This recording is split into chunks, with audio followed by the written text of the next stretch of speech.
severe thunderstorm warning for Adams County in south central Pennsylvania. You fit me up. The National Weather Service in State College, Pennsylvania has issued a severe thunderstorm warning for Southeast County in south central Pennsylvania, southwestern York County.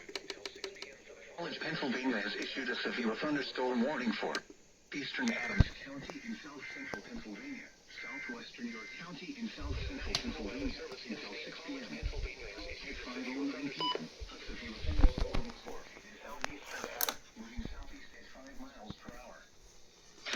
60 miles per hour wind. Hanover, Parkville, Littlestown, windows.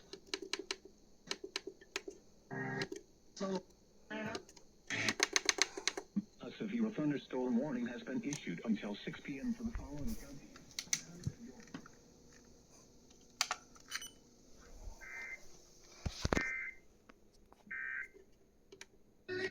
Located over New Oxford, moving southeast at 5 miles per hour. Hazard, 60 miles per hour wind gusts. Impact, expect damage to roofs, siding, and trees. Down. Stay inside a well-built structure and keep away from windows. Repeating, a severe thunderstorm warning has been issued until 6 p.m. for the following counties: Adams and York.